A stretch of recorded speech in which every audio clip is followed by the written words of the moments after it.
Bom dia, amadas inteligências da Escola de Campeões. Aprendendo a aprender. Vamos prosseguir com a leitura das narrativas da história de José do Egito. Gênesis, capítulo 39. José na casa de Potifar.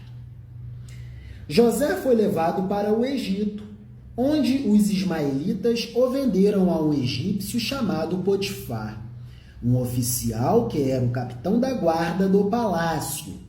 Potifar era ministro da defesa do faraó. Reinterpretemos assim. O Senhor Deus estava com José. Ele morava na casa do seu dono e ia muito bem em tudo. José era muito bem disposto para o trabalho. José era um jovem muito trabalhador.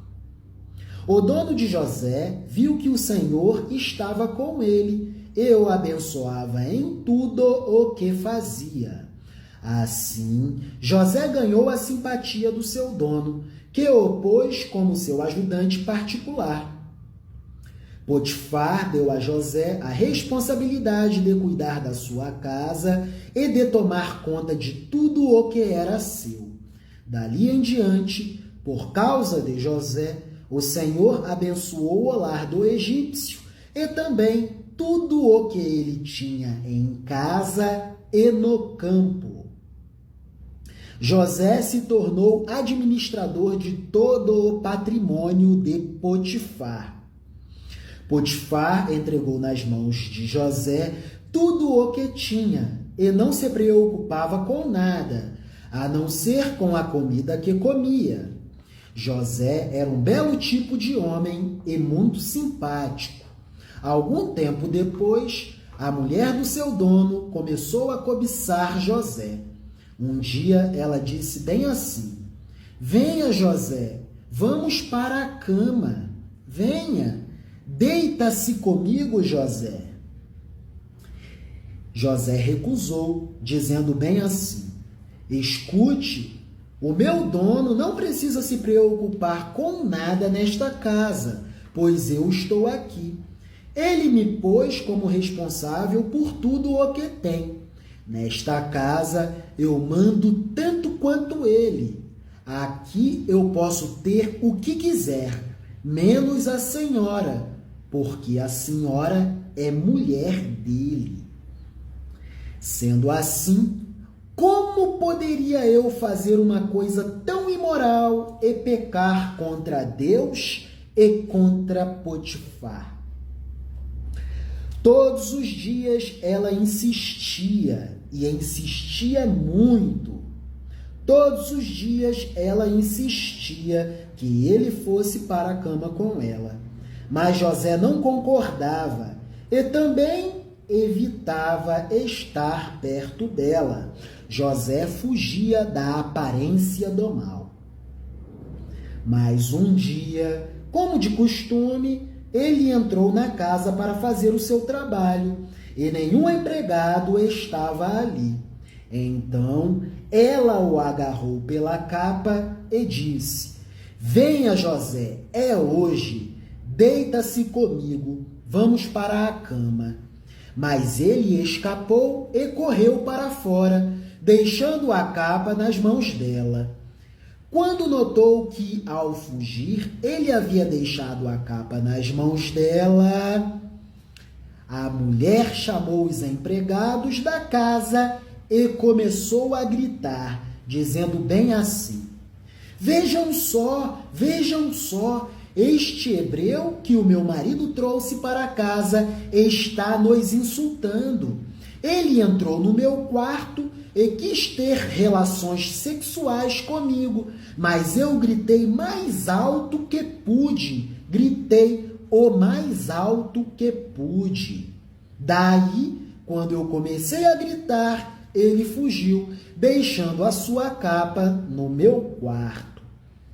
Ela guardou a capa até que o dono de José voltasse. Aí contou a mesma história, dizendo bem assim: esse escravo hebreu que você trouxe para casa entrou no meu quarto e quis abusar de mim. Mas eu gritei bem alto e ele correu para fora, deixando a sua capa no meu quarto. Veja só, Potifar, de que jeito o seu escravo me tratou. Quando ouviu essa história, o dono de José ficou com muita raiva. Ele agarrou José e o pôs na cadeia onde ficavam os presos do rei. E José ficou ali. Mas o Senhor estava com José e o abençoou, de modo que ele conquistou a simpatia do carcereiro. O carcereiro, pôs José como encarregado de todos os outros presos, e era ele quem mandava em tudo o que se fazia na cadeia. José, muito bem disposto para o trabalho, achou graças aos olhos do carcereiro mor. E logo José foi alçado ao posto de administrador da prisão. O carcereiro não se preocupava com nada do que estava entregue a José, pois o Senhor estava com ele e o abençoava em tudo o que fazia. O Senhor abençoava José em tudo o que ele fazia, porque José era muito bem disposto para o trabalho.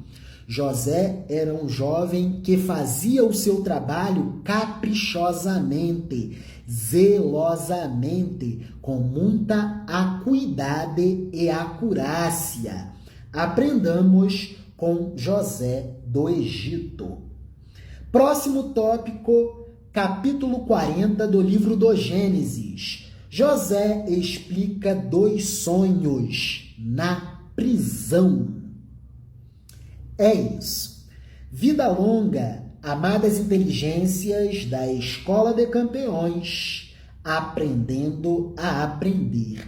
Vivam, amadas inteligências da Escola de Campeões, aprendendo a aprender. Deus é maior, Deus é magnífico. Deus é Deus porque Ele transforma a nossa realidade num átimo de tempo. Da noite para o dia, a nossa realidade miraculosamente é transformada. Amém? Glórias a Deus e aleluias. É isso.